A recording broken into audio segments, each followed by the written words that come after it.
what's up? It's me, Gazbot, and I'm here with the Horror Production Report, update number 35.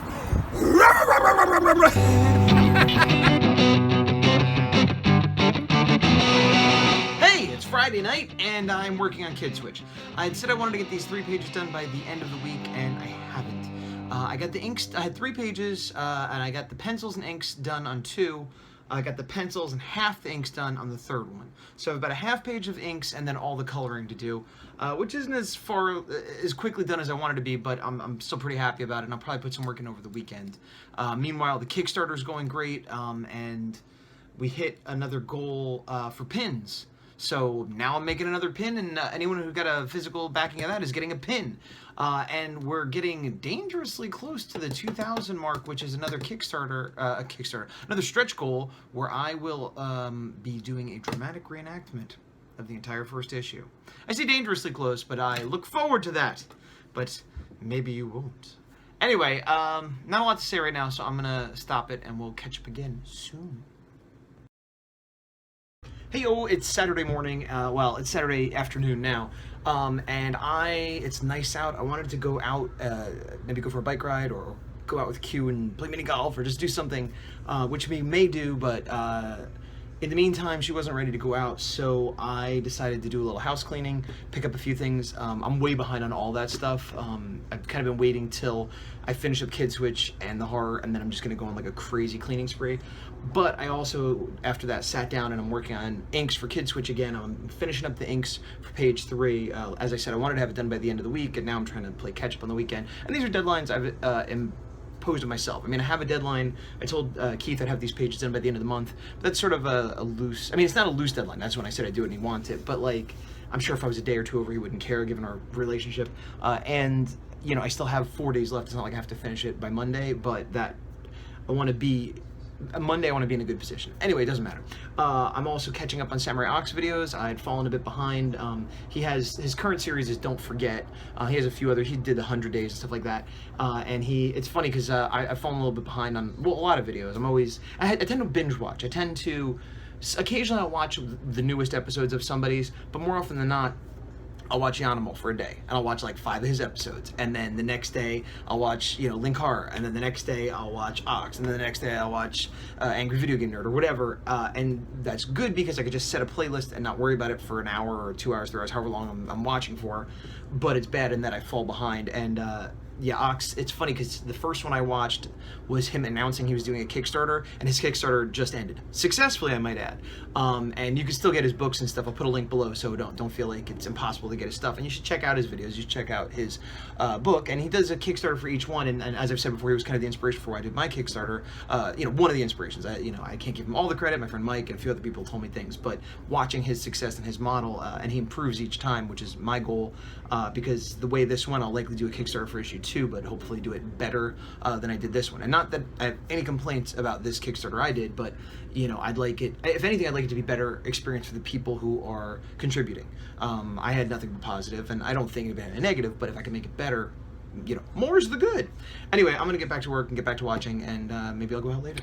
I'm working on the background of the second to last panel of Kid Switch. I have the characters muted, and you can see I have the roughs, and it's a pretty simple background. It's just a piece of the junkyard where there's sort of dirt and stuff, and a little piece of garbage, and this chain link fence. And something I've kind of been doing when I do chain link fences is intentionally doing it by hand. You can see they look kind of wonky. Now, of course, it's going to be zoomed out, so you won't see it as much, but I used to do it with a ruler, or I would use, you know, shift to get perfect lines, and I've since started doing it with freehand, because if you ever look at a chain link fence, they're often a little bit bowed out, like somebody banged into it or it got bent a little bit, you know, some more than others. If I was doing it in you know, like a bad part of town, I might just go ahead and erase some completely, you know, and then, well, that didn't work well, but you get the idea what I'm saying. Break some as though they've been cut or whatever. But you can see, like, I'm just taking a 5-point line, and ooh, that's that's even more messed up than I wanted it to be. But just sort of doing my best to get a straight line. And I'm aiming for straight, but it comes out not quite perfect. Now, part of it is this is going to be covered up by character stuff, but I think it looks a little bit more worn, a little bit more organic, a little more real. And then the other thing I do is I keep it on a separate layer from the rest, partially so I could clean that stuff up easier, and partially so I could do this. Let me drop out the roughs. And so it just fades it a little bit more and makes it, you know, whatever. It's just my technique for doing chain link fences. That there probably is a better one, but that's what I do, and now you know. And just like that, pencils and inks are wrapped on Kid Switch, which means I have 3 pages of coloring to do on that, and that book is donezo, which is good. Q and I are going out in a minute, and I'm glad I was getting the work done in between. I feel like I've been very productive today, catching up on some housework, catching up some Kid Switch, and still going to go out and have a good time. It's not even 4 o'clock yet. One thing though, I caught up on Ox's videos, and I just found this one that was recommended. I watched a documentary on Jack Kirby on YouTube. It was like 5 parts, and I guess because of that it was recommended. It's called A Half Hour with Jack Kirby. I'll put the link in the show notes. And it's just him at a store. I guess he wasn't signing. I guess he was just doing a Q&A, or it's a little unconventional. It's not very polished, and it's somebody just with a video camera like in his face, and you hear people talking, and it's not that great. But I'm trying to think if I've ever heard him speak, because even in the documentary that I watched, I don't think he talked very much. It was mostly other people talking about him, because he died back in the 90s. And it's just interesting to hear the way he talks. Very soft-spoken, but he's very super positive, which surprised me, especially with, like, you know, the amount of work he put in and the supposed, you know, rip-offs that have been done to him over time. I guess he's trying to, you know, just look on the bright side. But it's also very indicative that it's the 90s, because some guy's there with his kid, and he's like, oh, he wants to be an artist, and he's drawing, and Jack's like, oh, you could be the best. And he's, you know, he says a few things I agree with, like, anybody could draw, everybody here could draw, you just have to want to do it. And I'm like, oh, well, I agree with that. Because I'm a much bigger believer in skill than talent, as I may have mentioned before. But then he says, like, and you could make comics pay great. He's like, blah, blah, blah, blah, blah. And the dad's like, oh, yeah, it'd be great to make $100,000 a year. And Kirby's like, oh, it's not out of the question. And it's like, that was the 90s. That was definitely the 90s, because nobody today is talking about what a great living you can make as a comic artist. Now, I'm sure people like Jim Lee are making $100,000 or more, but that's, you know, like wanting to be an actor and aspiring to be, you know, Tom Cruise or something. So it's worth a watch. It's a nice little time capsule of the time of comics, as well as just this sort of informal chat with Kirby, who I'm ashamed to admit, but I'm not really a fan of Kirby. I look at him the way I look at the Beatles, where I appreciate what he and they have done for the respective genre and the creativity and sort of the genius in what they do. But when I listen to a Beatles song, most Beatles song, or when I look at, you know, a Kirby book, most Kirby books, it's just not for me. It doesn't ring in my heart, doesn't ring in my mind or soul, or whatever that thing is that makes you go, whoa, it doesn't happen for me. So when I say I'm not a fan, I'm not like, he's crap. Although when I was younger, I definitely did not, I got him even less than I do now, and I was like, this, especially in the 90s, like during the Image time, when I was super Todd McFarlane, super, you know, those guys, super detail, over the top blood and gore, and those guys were like, we love Jack Kirby, and they put out some books with him where they inked over, and I'm like, this looks like cartoony, blocky garbage. Now, I haven't gone back and looked at that. Maybe that 90s stuff was garbage compared to his earlier stuff. You know, he's most known for Fantastic Four in the 60s or 70s or whatever, and you know, but I remember at the time being like, I don't get this at all. This is just crap. But I don't think that anymore. But it's still, it hasn't hit me in that way. And I'm like that with a lot of classic artists. And in the future, I might try to explore it a little bit more and try to get them, you know, even if it's not my personal favorite. Because a lot of my personal favorites are, you know, from the 80s and 90s when I was growing up reading comics, and so by default they were sort of the guys and girls, mostly guys unfortunately, who were doing the art that, you know, those are the ones that I come back to as my favorite artists. But there clearly is something about Kirby and you know, Bernie Wrightson and Frank Frazetta and all these artists that everybody talks about forever, that there's a quality to them, which, you know, I could sort of, again, appreciate without it being my favorite, but I'd like to dig a little deeper. All that aside, this is an interesting little thing. So anyway, I just finished eating a lovely dinner of breakfast at the Black Bear Diner, having just seen Zootopia. I have not seen Batman vs. Superman. I will probably see it, but I was much more excited to see Zootopia, and I think I chose correctly based on the reviews that Batman's getting, and Zootopia is amazing. If you have kids, I would say bring them to it. It's a fun movie. It's well animated. It's Disney. It's not Pixar, but it's in that ballpark in terms of quality. The story is not quite maybe as deep or multi-layered or hilarious as a Pixar be, but it's not far off. The fur textures are great, and it was just a lot of fun, and it had a lot of good messages, surprisingly about racism, which you wouldn't expect, and not in a heavy-handed, horrible way, but just, it was good. It was really good. I liked it a lot. It's the best animated movie I've seen since In and Out, and I recommend it. Bye. Wow, so I got back from eating, and all the inks are on Kid Switch, so I decided to do a little flatting, which I did. I didn't finish any full pages, but I got a little bit of work done.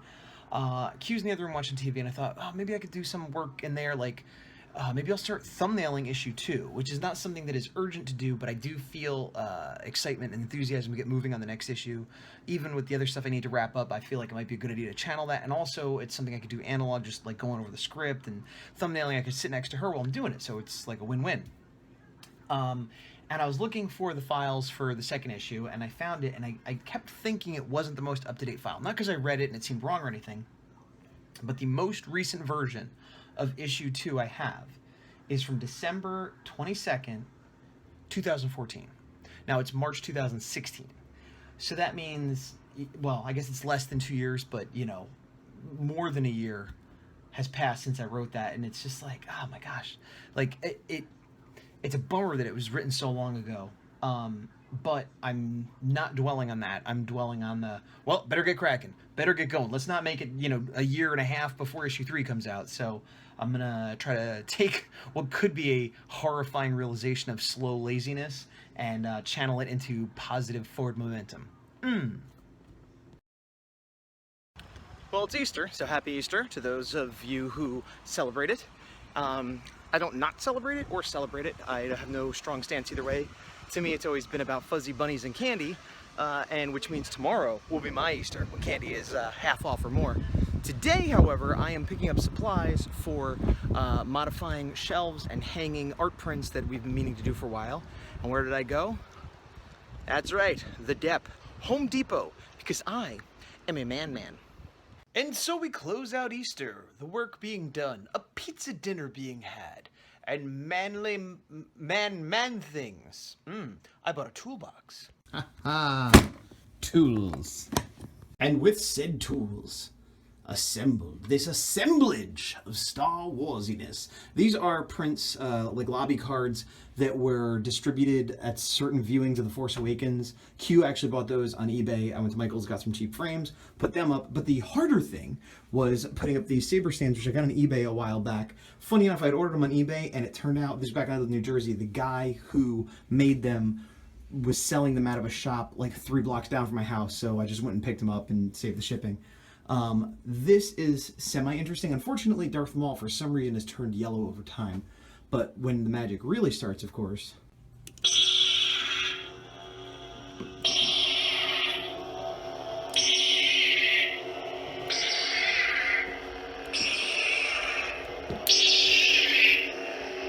Oh, yeah. And then when you want to get super deluxe... Yeah, baby, that's the saber wall. Oh, so good. I feel the power growing in my face. So no artwork done today on this Easter, but I still did some great things, as seen before you, behind me. Star Wars! Well, still Easter. Well, actually not Easter, because it's Monday now. It's after midnight. But I did actually go and do a little bit of work tonight. I worked on some flats for Kid Switch, which I will be working on tomorrow. My goal was to be done by Monday with the 3 Kid Switch pages. Now my goal is to be done by Tuesday. But if I'm not done until Wednesday, that's still fine. But that is my goal, and that is what I will do. And now I will shower and bed. Hey everybody, Monday morning, it's me, Gazbot. Anyway, I did plan on getting right to work on flats for Kid Switch, want to finish that up, but I realized I'm about the 2-week mark of my Kickstarter for the Horror 4, issue number 1, which means I have 2 weeks to go, of course, and I've long since funded, and obviously I've met some stretch goals, but I don't want to just coast and give up. And again, it's not about greed, about getting more money, it's about improving the product, increasing more things, increasing awareness. So I try not to blast people too much with the Kickstarter stuff, but I figure at the 2-week mark, I'll do another big blast similar to what I did in the beginning, where I made a new video, and I made a new Instagram image, and I'm posting it to every social media I'm a part of, and every group I'm in, and it'll be a big annoying thing for those that aren't interested today, and then I'll chill out again, and I'll probably do it at least one more time towards the end, and occasionally throughout the process of the Kickstarter, I'll throw out a little Instagram like, hey, look at this, or, you know, hey, we met a stretch goal, things like that, but I try not to be this, you know, heavy-handed with it. This will only be the second time I've done a huge blast, so I feel like if over the course of a month, I do 3 or 4. Hopefully that's not too annoying, because again, it's always a balancing act of not wanting to alienate people or irritate people, but still want to get the word out. And one of the things I was doing, the way I do it is I create the video in YouTube or whatever the post is, and then I have it native on my Gazbot art page on Facebook, and then I share from there, because that drives more traffic and likes to my art page, which is what I want. I don't want more people looking at my personal page. I want more people looking at my art page. There's groups I'm already a part of that are appropriate to share, and things like the 100s or Artcasters or independent comic artists, things like that. And I used to like have a list and where I copy and paste everything and put it in that group, and I stopped doing that for 2 reasons. Not that I stopped sharing, but doing it that way. One is it was time consuming. I had a notepad, not a real notepad, but in the computer, list of links that I would click. It would go to that page. Then I would copy and paste the link to the video or the image and the text and everything, and I would go through and do that. Very time consuming. What I discovered is that I can share from my page, and there's a checkbox that lets you include whatever text. So I can put hashtags, a little description, and I don't have to type that over every time. Because for a while, when I started sharing from my page, on my art page that is, I was still copying and pasting that. So basically now I've got it worked down to, I set it all up on my page, hit the share, say include everything I've put, and then a list will even come up like, oh, I want to share in groups, and it'll be like A, and then list all the groups. So for a while I stopped using the list of groups I want to share to, and I just go A, oh, artists, and kind of do that. But I realized I was accidentally multiple posting, because even if I hit A, I might get something that starts with the letter B but has an A word in it or whatever. So now I still share from my site, my art site on Facebook, to all these other groups, but I have a list just of the names of the groups to make sure I don't double post, and that's what I'm doing right now. So I've been doing a lot of social media. I made a new video. I've been doing Instagram. Basically, I've been doing the Kickstarter blitz for the last couple hours, and I'm almost done with that, and then I'm gonna jump on KidSwitch Flats so that I can finish KidSwitch, so I can finish other work, so I can finish up the last little details of getting print ready for the horror, so that all that's done, so I can start issue 2. Double V, 10, Roman 10, 2. It's 2. So I've been working on flatting, but I've been going back and forth with the social media things. A few people have, said things I need to respond, but also I've made 2 mistakes, which I've since corrected. One is when I uploaded the YouTube video, I uploaded the wrong video. I have a raw video of me talking, and then I had the one that I edited and put, sound in the beginning and the end and stuff, and I uploaded the raw one, which took longer because it wasn't compressed, and I was wondering why it took so long. But the problem is, when I do YouTube, well, when anybody does YouTube, you have to put in like a title and tags and all that stuff. I tend to put all that in while it's getting ready and it's uploading, so that when I cancel it, I had to put all that stuff back in. Now, luckily, I have a little text file that has keywords I like to use and things like that, so it was a little bit quicker the second time. The other mistake I made is somehow I put in the YouTube video, I have a link. Oh, here's the Kickstarter, and it was just going to Kickstarter, not to my actual Kickstarter, the Horror Wave 4. I don't know how I made that mistake, but then I shared it across all these platforms with an incorrect link. Now, obviously, people could look up Kickstarter, they could look up Horror Wave 4, they could look up Gazbot, but you don't want people to have to do that. You want it to be as easy as possible. You don't want there to be steps, and it also just looks unprofessional that I'm giving out the wrong link. One of the groups is Ashcan, the Alternative Showcase Hub, and this is on Facebook, and it's perfect for independent comic stuff. And a member there, Charles Ben Jones Art, an artist, obviously, who I don't know, personally and whatever, but he's a member there, and he said, your links aren't working there, buddy, which I really appreciated, and I thanked him, and I immediately fixed the link on the YouTube page, and then I also reposted it there just to be absolutely sure anybody that saw that, like, here it is, la. But then I'm like, oh man, am I gonna have to go redo everything I posted again? So I went to Gazbot art page on Facebook, and the YouTube video being fixed, retroactively fixed anybody that went there. But I also was like, you know what, I'm going to go ahead and put it in the description too, which I should have done originally. Sometimes I'll edit in a comment, but people don't see the comments, and I've had people say, like, where's the link? Even though there's a link in the YouTube page, they don't find it, whatever. So I figured, well, there was all this confusion, and I should have put this anyway. So I put the Kickstarter link in the body of the text. I'm like, I'm going to have to go this for all of them now.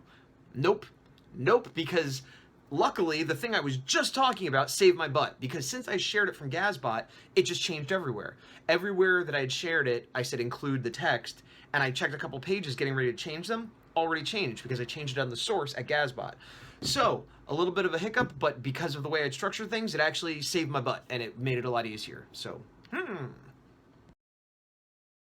Tuesday, and I finished the flats for the 2 kid switch pages I'm working on. Well, I have 3, but I'm doing 2 at this point. 2. And I finished the flats. I'm doing the shading, and I wanted to put some heavy shading in this one panel because it's like a dramatic thing, and I made a mistake. So you can see this is the panel in question, And it's a dramatic, you know, the villain is grabbing this kid, and he's like, oh, I'm gonna get you, you know. And so I had the regular shading in there, but I wanted to put heavy shading, like a cell shading. And you can see what I did is I started just putting heavy blacks on top. And then I was gonna probably lower the opacity on that, but that was sort of my starting point to just sort of get that in. And I got about halfway up here, and it started looking weird when I was putting it in. see how it's like not coming out black, and I couldn't figure out why. And then I realized, Oh, I am on the flats layer, not the heavy shadow layer. and so I tried the undo, And it only got me this far, so it erased a bunch of it. But what I did to fix that, and if this has happened to others, you know, I'm sure you're on the wrong layer. I also have a lot of layers, more than most people do. You could see, like, tons of layers. And part of the reason is for more flexibility in editing, and part of the reason is for fixing mistakes like this. So what I did was I used the Magic Wand tool, non-contour, and selected all the heavy blacks I just drew. Then I went ahead and erased them, which shows all the areas I've just messed up in my flat layer. But I created another layer, called it heavy highlight. I created heavy shadow, and then I filled. So what I have here is this. So it looks exactly like it did, but the heavy shadow is on a different layer now. So I preserved the work I did putting the heavy shadow in, and what I'm going to have to do is on the flat layer, go ahead and fill those in. However, what makes it easy is I have all the shading on separate levels. So I only have to fill in these flats as opposed to fixing up all the different shading and stuff, which is why I keep the shading and the highlight and the heavy everything on different layers, so that if I have a mistake or if I have to make a revision, it's a lot easier where I just change one layer at a time as opposed to having to redraw and reshade everything. It takes a lot longer, it's a lot less organic, but it saves me in cases like this. Oh, Iron Man's gonna win. Wait, what's... Oh, Captain America! He'll be the winner. Oh, wait, I'm changing. Iron Man will. Hey everyone, it's Wednesday, and I have some cat action that this time is cooperating with me. Right, Aaron? Meow. Well, she said meow. It wasn't out of my mouth. Anyway, so yesterday I finished up all the colors for pages 18 and 19 of Kid Switch, which means I only have to color page 20, and then I spoke too soon of cooperation. Anyway, I only have 1 page of coloring left to do on Kid Switch for the entire book, which is what I'll be working on today. I also have another client caricature job that I finished a while ago that I need to adjust some colors on for charge, not for free, and I will be doing that, so that's good. And yesterday, after I finished, Q had some people over to watch Drag Race, which she is doing once a week now, and, you like that? Hello, I like cocaine. Oh.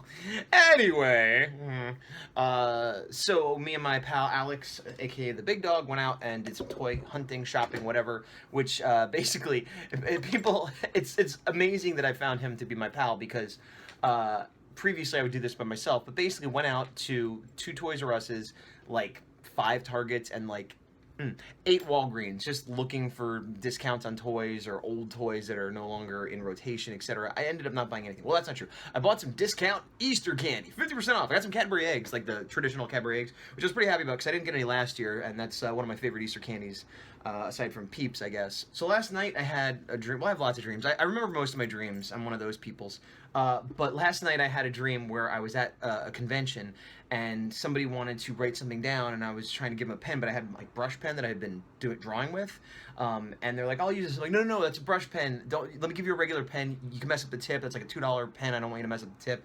And they're like, oh, it's a fancy pen. I went like, jam, and I was like, curse coming up, you piece of shit. And I woke up in bed. I was so angry. I was like Lewis Black. I was like, what? I'm in bed. Oh, but it was like, I was so angry that they messed up my pen that I woke myself up by screaming at them, which isn't far from true. So anyway, God, gotta get some work done, unless Aaron decides to jump on my face while I'm drawing. Working on the flats for the final page of Kid Switch. This is a little thing, but it's something that come up for me a few times. I'm trying to, I need to make a white stripe here, and it's a two-tone of blue on the suit. And so I was trying to select just the light blue so that I didn't have to worry about this edge of it. But I kept selecting with the magic wand. I'm in Photoshop, by the way.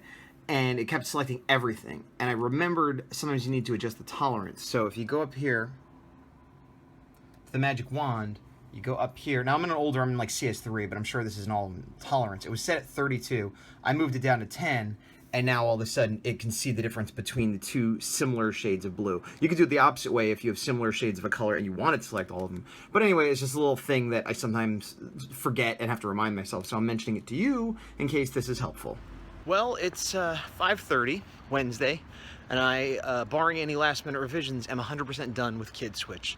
Colors, cover, everything. Done, done, done, done. So that's awesome. I started doing the revisions on that caricature job. I did the revisions and I sent it to them for approval, but part of it is exporting it a bunch of different ways. So assuming they're fine with the revisions they did, I'll still need to do some exporting, but again, that's kind of a small job. And that leaves a single caricature for someone and a wedding engagement announcement type deal, which I've talked to them and that's not going to be due for a while, so that's fine. So I am down to 3 jobs total, none of which are very big. One's almost done, one is on a delayed timeline. And yeah, so later tonight or tomorrow, I'm gonna go ahead and get back to finalizing the files for the horror and maybe try to figure out something else I could do to continue to generate interest in the Kickstarter. I've had a few more backer donations trickle in, but I feel like, you know, we had a huge push in the beginning, and then like a reswelling a few days later, and then it's been coasting. And I hear this a lot from people that do Kickstarters, that kind of in the middle it drops out, then picks up again at the end. And as I've said before, I'm not so worried about getting tons and tons of money as I am about making sure people are aware of it, because one of the videos I did, somebody commented and was like, oh, I didn't know you were doing a Kickstarter. And it was my second Kickstarter video, like specific Kickstarter video, plus the videos I've talked about it in, plus I put it on Instagram, Twitter, you know, Facebook, Tumblr, all those places. And even friends of mine that, like, you know, the 10th time I mentioned it, they're like, oh, Kickstarter, I'll get one of those. And it's like, wow, like the algorithms or the way things phase through and cycle through the news cycles, like, it's just, a lot of people don't know. And, you know, again, I always worry that I come off as greedy, but I just want everyone to know about the fact that it's happening so that if they did want to be involved, they could be. And even if they don't, they'll know I did it, and then maybe when the next one comes around, maybe they'll do it that time, knowing I did it once before, or, you know, and not just like friends and family, but people I don't know, you know, that might be interested in this type of comic I'm creating. So in addition to, you know, sort of crossing my dots and teeing my I's with the final preparations for printing, I'm going to try to think of another way, another social media blast, but not just, like last time I was just sort of like, hey, I'm still doing it. So maybe I could come up with some, I don't know, I'm not sure. I got to think on it. But things are good today. It's nice out, I'm walking. And yeah, talk to you again soon. So we're at Thursday. Hi. We're at Thursday, and as I said, I'm done with Kid Switch, so I'm kind of refocusing back on the horror things I need to take care of.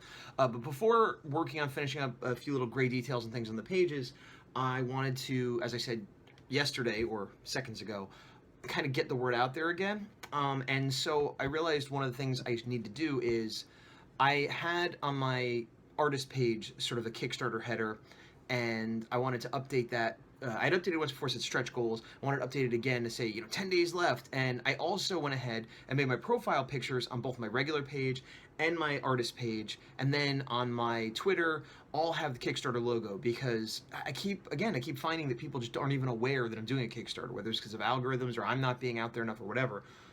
But I uploaded all that stuff, didn't have any huge messages, just like kind of changed my profile pictures. I did put up one Instagram picture, but all basically just saying Kickstarter, 10 days left. Hopefully not blast. I didn't blast anybody personally, I didn't go too crazy.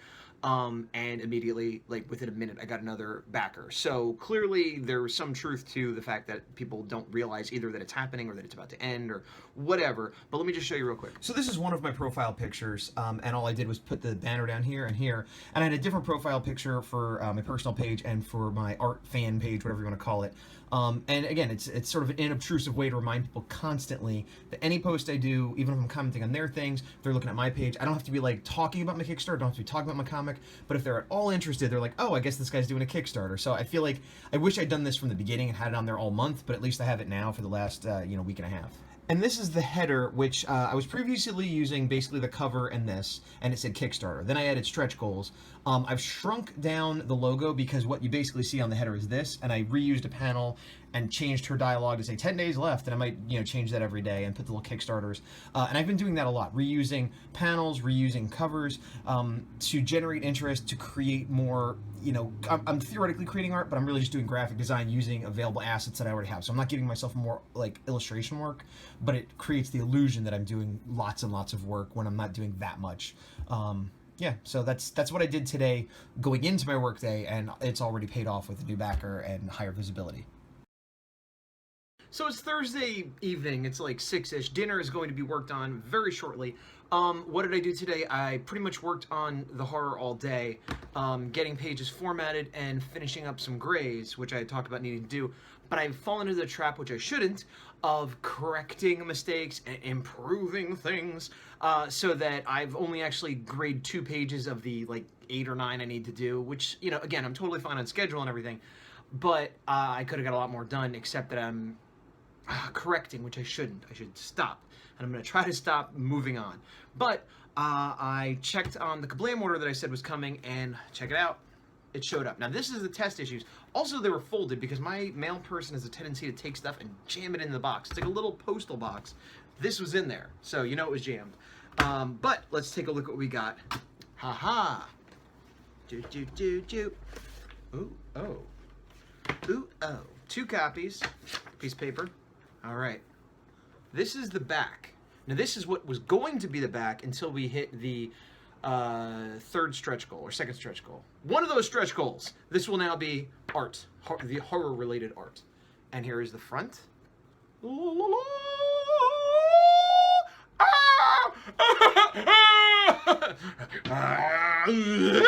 okay, that's whoa. I'm going to turn on a light. Now we have lighting. So it looks like a real comic. It feels thicker than a real comic. I guess it is a few more pages. The cover is a regular cover stock, kind of shiny. I'm going to have to change this a little bit. And yeah, let's change angles. So the only color on the comic is the front and back cover, which, again, now the back is the ad. But I was a little bit worried because I tend to work in RGB as opposed to CMYK, and that can sometimes cause issues. Other times they say it's preferred. But the main thing is things like the glow right here gets dim. Now, it is slightly dimmer than it is on the screen, just because of the nature of the thing, but it looks plenty fine to me. It did not dim too much. So then, let's see, check out the inside. The other thing I was worried about was the grayscales not reproducing well, but looks pretty good. Yeah. Grayscale's looking good, not too dark. I'm going to flip through a little bit. Here's something I noticed, which hopefully I've already corrected. If you could look on the seam here, the artwork from a previous page is bleeding over. It's not this page, but it's one on a sheet underneath. Now, I've since redone some sizing on a lot of these, so hopefully that'll correct it. Speaking of grays, this page has no grays on it whatsoever, and it still holds up pretty well. I mean, arguably, I could have just done this as a black and white comic, and it would have been fine. I like using the grays, so I'm not going to, but, I could use a little bit more blacks, but the balance isn't too crazy, and it's pretty clear storytelling, which is good, because I worry that I use the grays as a crutch sometimes, but it seems pretty clear even without the grays. Another thing that's good is I did a lot of full bleeds where it goes right to the edge, and they did it well. I wasn't sure, being that it wasn't, a quote-unquote official printer, that they'd be able to, but they must cut the paper afterwards because the art, as you can see, goes right up to the edge. And I have a lot of panels where I do that, so that's good. Another thing that I thought I'd have to change is, if you look at the backgrounds here, they're pretty dark as compared to here, and it should be similar darkness. I've already lightened this page up a bit, so I'm glad I did that, because seeing it printed, I could tell that You know, not that it's bad or wrong, but it should match. Something else I'm noticing that I hadn't thought of, well, I mean, I had, but I haven't looked at it, is the way pages butt up against each other.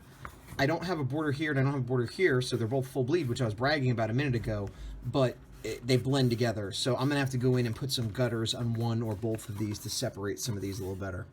So overall, pretty exciting. I was worried that it would seem inferior to a standard real comic, but it's pretty good quality. Some people have talked about how there's a little bit of bowing, like my friend Keith talked about this, which doesn't bother me too much. It's stapled well and everything.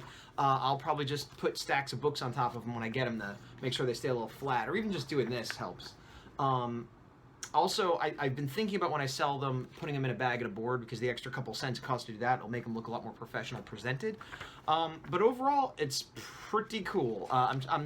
If I don't seem super excited, it's probably because I waited so long and I need to get another one of these done before I even get the real one. So this is sort of like, this is good, I'm happy, I gotta make some changes, and then I'm gonna be really excited when I have sellable versions of these. But yeah, pretty good. Pretty good. Well, here's an interesting angle. The Kickstarter continues to be amazing, and all the support coming in is emboldening to my finances and to my spirit. But I say that jokingly, but I mean it sincerely. One of the things that's happened, which is great, but also leaves me with a little bit of a quandary, is that the highest level backer I had was $50, and part of that was to get a sketch. And I limited that to 20 because I didn't want to have, you know, more than 20 sketches I had to do within a month or whatever to quickly, you know, fulfill all my requirements. They've sold out, which is flattering, humbling, and amazing. But I've since then had other people contribute. A few have done the 25 level, which is the next one down, that maybe would have done the 50.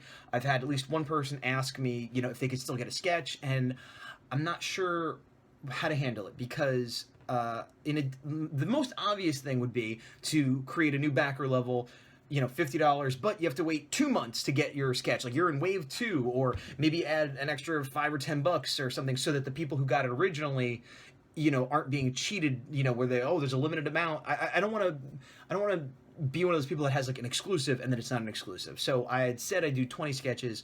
Those are gone, and I feel like if I add more, I'll be somehow tricking or being just disingenuous to the people that supported me already, and I don't want to do that. But I feel like I need another level or another reward beyond the 25 level. I'm not sure what to do about it. So if you have any suggestions, let me know, because I'm kind of running out of ideas, and maybe I won't add anything. Maybe I don't need to add anything, but it feels like I do, and like I've had just enough of interest in wanting a higher level, whether it be a sketch or something else, that I feel like I should address it. And you know, we're on the back end of the Kickstarter, but there's still over a week to go, and if somebody wants to contribute more or is interested in some extra added value, I'd like to be able to give it to them, or offer it at the very least, even if nobody takes advantage of it. But I'm very reluctant to add more sketches, because I feel like that's unfair to the people who have gotten the sketches already. So yeah, I'm open to suggestions. Let me know. The horror. Oh, by the way, in addition to the other Kickstarters I've talked about backing, I recently backed another comic called Wretches. So you could check out, here's a picture of that, and it's almost done, so I think it's got 3 days left, but go check out. All right, it's Friday night, like 1 in the morning-ish, and I had a pretty productive day doing grays and things on the horror pages. I think I only have 3 left to touch up to get all print ready, and also got some more donations on the Kickstarter, which is cool. Really close to the next pledge marker. Like, I think it's like $30 away from the next level, which will be the dramatic reading and the stand-up of the horror. So it just, you know, I forget about it for a minute and get on with life, and then I remember and see how crazy it is, the amount of support I've gotten, and I'm super thankful. I know I've said that before, and I'll probably say it a few more times, and that's okay. But meanwhile, on top of that, I've been working, and I have been catching up on some videos. Mike Emeritz is once again doing the 100 Days of Comics, so Viva la Space Cato! Space Cat, that's right. Meow, meow, meow, meow. Also, I believe Pharoh Bolding is doing it again, and Marshall Plex Couture says he's starting up the 100 Days again. So there's those three, and of course there's the other people still doing it, Yanimal and people like that. So check them all out. I'll put links below to those people, and anybody that I didn't mention that wants to be mentioned, say it in a comment or whatever, and I will be mentioning those people then. What else? Well, I mentioned earlier about the Jack Kirby thing. I found a few more online.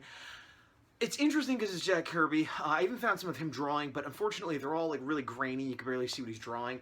The one I liked best was the one in the comic store. A lot of the other ones are more straight up interviews, and he's not the most interesting guy, and he says a lot of the same stuff. Now that's of course from a very limited selection of interviews, and clearly he's an interesting person. That just doesn't mean he gives a good interview. And I've heard this before, and there's a lot of controversy between him and Stan Lee and who owns what and all that kind of stuff. And one of the big things I hear is that a big part of why Stan gets a lot of the credit is because he was a more charismatic, vocal interviewee. That doesn't make it right, that doesn't make it wrong. I don't feel like getting into an argument about who created what, but I can see the truth that Stan Lee is certainly more verbally entertaining than Jack, which makes sense because he's a writer and Jack's an illustrator. That notwithstanding, I've also been watching, by way of internet, YouTube algorithms, funneled me into some Alan Moore stuff, the writer of Watchmen, among other things, and I've been watching a lot of his videos, some from the past, some more recent, and I've always heard that he's sort of this curmudgeon that hates comics and adaptations and stuff, and there's truth to that, but his interviews are very interesting, and he talks about a wide range of subjects from comic books to human sexuality to, magic and stuff. I don't agree with everything he says, but I disagree with him in a way that I like to disagree with people, where it's a differing viewpoint that I don't necessarily agree with, but he has a well-reasoned and thought-out explanation that it's interesting to hear. I like to watch videos of artists that have interesting points of view that aren't necessarily my own, but I do agree with a lot of what he does say, but he gives a very interesting interview, and while he's sort of this paradox of sort of snobby, pretentious arrogance, and at the same time sort of humble, realistic pragmatism, and it's just an interesting dynamic, and it's certainly interesting to listen to while I'm working. Yeah, so I have a lot more to say, but I want to get this done and out to you fine folks, and the stuff I have to say next will go into the next video. So I'm going to close it out. This will be the end of this episode of the Horror Production Report, and I hope that things are going well for you. Things have been going very well for me. I had a very good show. I'm having a very good Kickstarter. I'm feeling emboldened and inspirited and enshrined. No, that's not right. Enshrined would be different. But regardless, I am wrapping up details on a lot of client work. I'm wrapping up the last minute little things on the horror. Now, one of the things I'm looking forward to is that once I finish up the technical stuff, which I'm close to being done with the horror for printing, then I need to do the artwork for the back, which I was kind of, I look forward to it and dread it at the same time, because I didn't know what I was going to do, because I hadn't planned on doing it. I went to a diner today with some friends, doodled on the back of a placemat, which is something I used to do all the time back in New Jersey, because we'd sit at diners all the time, and there were diners. And I don't get that opportunity very often out here, but I did, and I did a little doodle, and it gave me the idea for what I'm going to do for the back cover, and so now I'm excited, and, but I don't want to start that until I get all my other ducks in a row. But now, instead of dreading it, I'm kind of looking forward to it. And then, of course, I'll start on issue 2. But I have a lot of stuff I'm wrapping up, like the end of, I've talked about this before, like kind of the end of the phase, and I'm looking forward to beginning the new phase. But I'm still enjoying the present moment. I'm still enjoying the goodness that's happening. I'm still enjoying the support. I'm still enjoying the creative boost I've gotten. And I'm looking forward to finishing up the technical stuff I need to do so that I can do the back cover and blah, blah, blah, blah, blah, blah. I'm trying to end and I'm doing a bad job. Well, this is the end. Goodbye. You want to fart? There you go.